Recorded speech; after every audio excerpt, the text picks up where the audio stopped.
Hello friends, नमस्कार। मैं स्मिता माथुर और मेरी यूट्यूब चैनल में आप लोग का स्वागत है। और मैंने सोचा कि मैं अपनी यूट्यूब चैनल का नाम जो सैटरडे स्टोरीज़ है उनका नाम रखूँगी जीवन की मुस्कान, क्योंकि इसमें जीवन के आसपास की ही सभी घटनाएं होती हैं। तो मैं आपको कहानी सुना रही थी जिसका नाम है नींव के पत्थर। और इसमें मैंने आपको बताया था कि मैं अपनी बिटिया की सोसाइटी में रहती थी उसके साथ में। और वहाँ पे बहुत ही बढ़िया सोसाइटी थी, बहुत आलीशान। उसमें बहुत कई सारी टावर्स थी, 10-12 टावर्स थी, जिसमें एक एक टावर में करीब 84 घर थे। 2 bedroom house, 3 bedroom house, 4 bedroom house. और एक एक घर काफ़ी जो लोग ख़रीदते थे बहुत महंगा होता था। और एक एक 1.5 करोड़ का और 2.5-3 करोड़ तक के घर होते थे वहाँ पे। हम लोग तो खैर रेंट पे रहते थे, लेकिन काफ़ी अच्छी कॉलोनी थी। और उसी में क्लब भी बना था, एक जो मेरे सामने बना था क्लब बिल्डिंग, नई क्लब बिल्डिंग बनी थी जो बहुत शानदार बिल्डिंग बनी थी। और हमेशा मैंने पूरे साल देखा था कि कैसे साल भर वहाँ पे जो मज़दूर थे, श्रमिक थे, वो सुबह 7 बजे से लेके और रात को 7 बजे तक काम करते थे। और कई बार तो उनकी 24 आवर्स की ड्यूटी लगती थी, रात और दिन काम चला था, जब उनको एक टारगेट था कि इसके पहले क्लब को, बिल्डिंग को पूरा करना है। बहुत बड़ा सा स्विमिंग पूल बना था। तो जब मैं पहली बार क्लब बिल्डिंग में गई थी तो मेरे मन में ये थॉट नहीं आई कि बिल्डिंग बहुत सुंदर है। मेरे मन में ये थॉट आई कि जिन्होंने इसको बनाया वो लोग कहाँ चले गए, क्या उन्होंने कभी देखा कि उन्होंने कितनी सुंदर बिल्डिंग बनाई है। और क्या कभी उनको जीवन में इस खूबसूरत बिल्डिंग में एंट्री करने की परमिशन मिलेगी।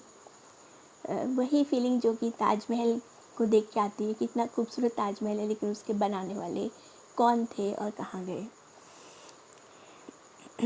तो बस उसी श्रमिकों को मैं देखती रहती थी और सोचती थी कि इनके परिवार वाले कहाँ रहते होंगे, इनके बच्चे कहाँ रहते होंगे। तो तब मुझे पता चला था कि यहाँ पे एक स्कूल कम क्रैच है, जिसमें मज़दूरों के छोटे बच्चे रहते हैं। गोदी के बच्चों से लेके 10-12 साल तक के बच्चे वहाँ रहते हैं। कुछ बच्चे स्कूल भी जाते थे, तो वहाँ बच्चे रहते हैं। और सोसाइटी की ही कुछ सहृदय महिलाएं जो हैं उनकी मदद करती थी, उनको पढ़ाने जाती थी।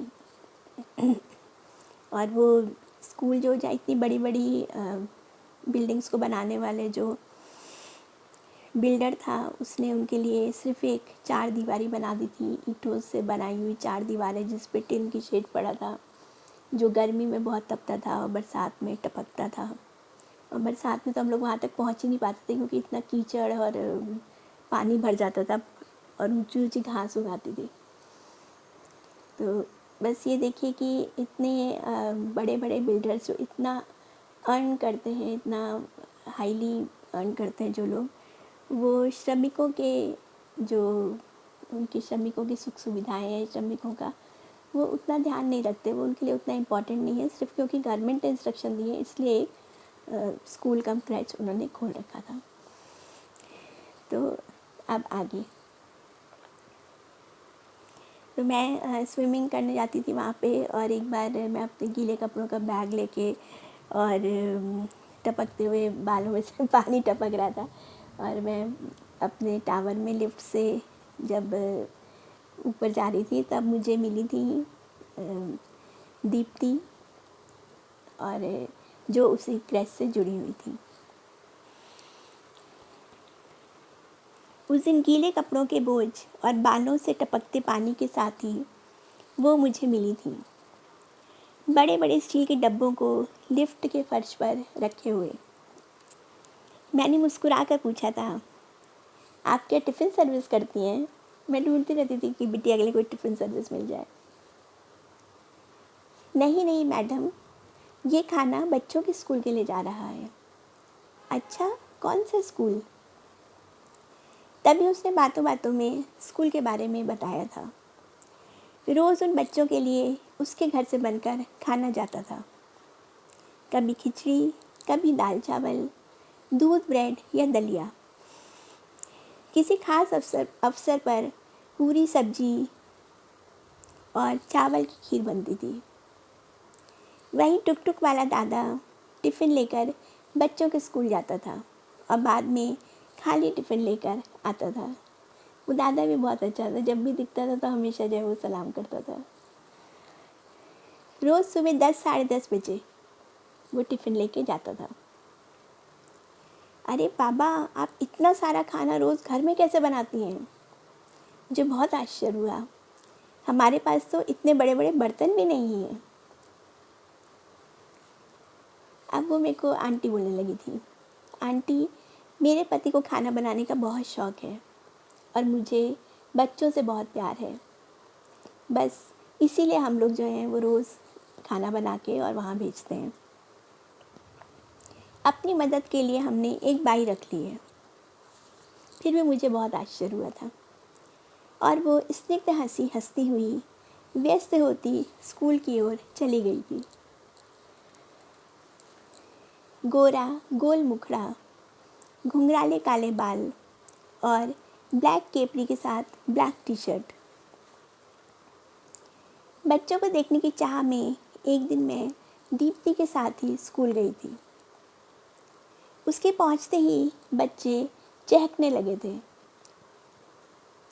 गुड मॉर्निंग दीदी, गुड मॉर्निंग, और कैसे हैं सब बच्चे? और वो हंसते हुए सब बच्चों से बात करने लगी।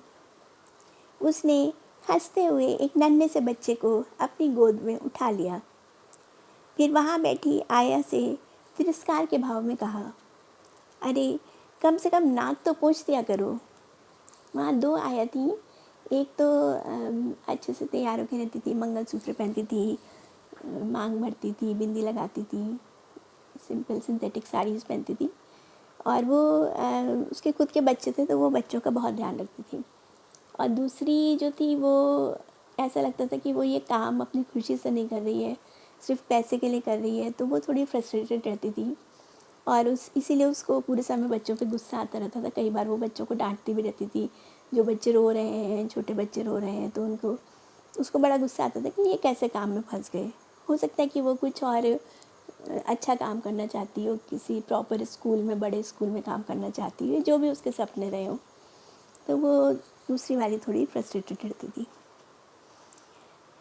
बच्चों को पोएम सिखाते सिखाते ही दीप्ति ने दोनों आया लोगों की मदद से बच्चों को दूध, ब्रेड और बिस्किट खिलाए। खाने के लालच में और बच्चे ये दौड़कर बस्ती से आ गए थे। सभी बच्चे अपनी अपनी टूटे और मुड़े किनारों वाली एल्युमिनियम की प्लेट और ग्लास लेके आए थे। बच्चे बर्तन अपने लाते थे, तो मैंने पूछा भी था, मैंने कहा कि इन लोग को यहीं से क्यों नहीं बर्तन प्रोवाइड किए जाते हैं? तो बोले आंटी देते भी हैं तो इन लोग घर ले जाते हैं, फिर वापस कोई लेके नहीं आता है, इसलिए हम लोग उन्हीं से कहते हैं कि अपने अपने बर्तन लेके आओ। फिर दीप्ति बच्चों से बोली, इस सैटरडे को सब बच्चों को छोले पूरी मिलेगी, लेकिन उसके लिए सबको देशभक्ति वाला गाना याद करके आना होगा 15 अगस्त के लिए। सुबह 8 बजे से बच्चों की पढ़ाई शुरू हो जाती। सोसाइटी के ही 3-4 यंग सहृदय लेडीज़ उनको पढ़ाने आती। मॉर्निंग में इंग्लिश की क्लास होती, फिर 10 बजे लंच, 11 बजे से मिसेस शर्मा हिंदी पढ़ाने आती। वो शायद पहले कभी कहीं टीचर रही होंगी, इसलिए बड़ी स्ट्रिक्ट थी। हालांकि पहनते सब वही थे, केपरी और उसके ऊपर टी शर्ट्स वगैरह पहन के आते थे पढ़ाने। कविता याद ना होने पर बच्चों को डांट भी पड़ती और अक्सर 12 बजे से संगीत और ड्राइंग पेंटिंग की क्लास होती और जनरल क्लास होती। उसमें बच्चों को पहाड़े भी याद कराते थे, कविताएं भी पढ़ाते थे, डांस भी कराते थे, संगीत भी सिखाते थे, जो इच्छा होती थी वो सिखाते थे बच्चों को। जो मैं लेती या मेरी नेबरिंग टावर में रहने वाली मेघा, वो बड़े सुमधुर स्वर में बच्चों को देशभक्ति के गाने सिखाती।